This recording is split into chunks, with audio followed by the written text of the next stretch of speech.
It's your girl Toya. I just wanted to sit down with you guys and talk about a show that I decided to revisit. I actually started watching this show when my daughter first got diagnosed with autism many moons ago. And at the time, I didn't really feel like it was super relatable just because the show is about an 18-year-old child on the autism spectrum. But as time has progressed and my daughter's gotten a little bit older, I mean, she's 7, she's not 18, but as time has progressed, I find this show super relatable. So I wanted to at least talk with you guys about the first episode to kind of show a correlation on how this show that really was kind of controversial. Some people loved it, some people hated it, but hey, that's with anything. But I wanted to show how the show kind of correlates, at least with my life, and how it does resonate. So the show is called Atypical. It came out, I think, in 2017. It's since been canceled. They had 4 seasons, but it's basically a show that kind of follows the life of Sam, an 18-year-old kid on the autism spectrum who's trying to find his way and become an adult. The first episode in particular focuses a lot on dating and how it's not as easy as, it might be for someone who is not on the spectrum. So that's the primary focus of the first episode. But there are a lot of pieces to the show that really are super relatable. Sam has a sister named Casey. She's younger. And for her, she has pretty much spent her life just kind of protecting Sam from different things for, basically preventing him from being bullied and always standing up for him and all these different things. And you can tell, especially as the show progresses, that it's exhausting for her, but she feels compelled to protect her brother because she knows he's different. And I mean, she'll literally fight somebody if she needs to. And I think that, if that situation presented itself with my children, I think that Aaliyah's sister Amaya might act the same way. She's going to protect her sister. So I can see how Casey and my daughter Amaya, they share similarities in that they're going to protect their sibling, whether they're older or younger. Sam does have a 2-parent household. He has a mom and a dad. I don't remember their names, but they are both in the household, and they have had a lot of struggles, particularly as it relates to Sam's diagnosis. His mom, I feel like when he was diagnosed, she was just game on, all in, put all her energy, all of everything that she had within herself towards making sure that Sam had the most full life that he could possibly have. And as a result, she focused less on her marriage and less on things that had to do with outside of her career and outside of her children. His father is definitely one of those dads that really was hoping, I'm having a son. That means my son's going to enjoy the same sports as me and we'll be able to relate on those things. And he's just going to be this masculine, manly, typical child. And Sam is not that. Sam loves penguins and knows everything about penguins. That is his thing. It reminds me a lot about Aaliyah and her love for LOL Surprise. She knows everything about LOL Surprise. You show her a picture of one, she knows exactly who the doll is. That's her thing. She loves it. And so Sam's dad really struggles to connect with Sam. And he's pretty much struggled to connect with him his entire life. Just because Sam is so different from what he expected his child to be. So you can see that. I think I relate in many ways to Sam's mom in that, when we got that diagnosis for Aaliyah, I definitely was like, okay, well, I need to find all the resources and tools I need in order to make sure that she's getting everything she needs. Because the most important thing for me in my life is to make sure that I'm raising happy, healthy, successful, respectful, independent children. And so I definitely was like, all in trying to figure out what I need to do to make that happen. And I think that Sam's mom has kind of done the same thing, but she's kind of lost herself in the process, maybe doesn't care as much about how she's looking, how she's put together, maybe relationships, friendships, things like that. They suffer. All of those different things have kind of been negatively impacted by her overwhelming desire to make sure that Sam is straight, you know?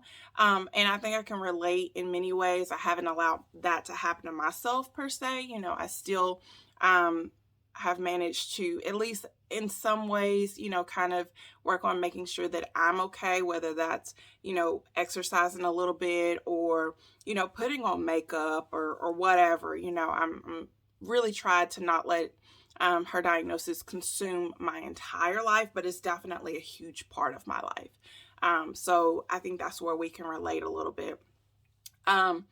But I just really enjoy this show, and particularly the first episode, because it really does show how autism impacts families, and how, you know, everyone deals with things differently. You know, he's got his sister who's just overprotective. She's his younger sister, but you wouldn't know it the way she acts, right? You've got his dad that loves him, but he wishes he could relate to him and he can't. Like, they just don't have similar interests, and you know, it just kind of is what it is. And then you've got his mom that's super overprotective. So for example, in this episode, you know, Sam really wants to start dating. He deserves love just like everyone else, right? Just because he has a disability, it doesn't mean that he should go without something that's very natural for every human, and that's the desire to feel loved and be valued and appreciated. And so Sam tries to pursue that with the encouragement of his therapist. She's like, you know, you deserve that, so you can do that. Now, she doesn't necessarily give him all the tools, and doesn't necessarily forewarn him of what love looks like, what dating looks like, how to handle heartbreak, or even really kind of prep him for the fact that heartbreak is likely to be inevitable. So he fumbles along the way. He embarrasses himself. You know, he, you know, scares some girls off in the process. But he's at least trying. The interesting thing though about his mother is that she's, you know, she pretty much goes up to his therapist and she's like, don't ever encourage him to date or fall in love.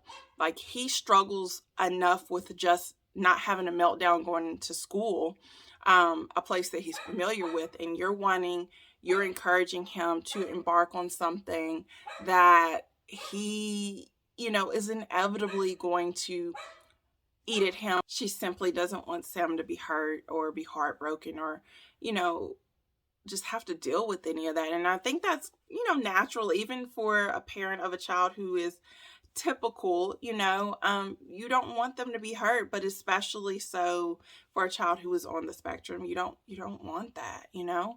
And so his mom made it very clear to his therapist that this is not something that she wants her to continue to encourage. Now, I know just from going further into the season many years ago that, you know, it he falls in love with a person he probably shouldn't fall in love with, but you know, his mom's definitely like, hey, don't encourage this. So I never actually finished the show, so I think, especially now that my daughter's older, I'm curious to see if there continue to be correlations and things that are relatable in the show. So I think I'm gonna like start watching it. There are 4 seasons. I think I only got to like maybe middle of season 2 or something like that, because like I said, when I started watching the show, that was at the beginning of the diagnosis, and then right after that I did go all in and trying to make sure that we had everything we needed.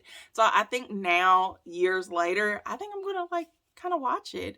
The interesting thing is when my daughter got diagnosed and then I was introduced to the show, a former colleague who also has a child on the spectrum, but he's about, I'd say, a decade older or close to a decade older. She was like, you should watch this. Like, you're going to find so many relatable topics in it. And I did, and it is true. So, you know, and it's a comedy. So, you know, it's very serious, but there are some funny moments and comedic relief in it. So I think it's a good show for anyone to watch.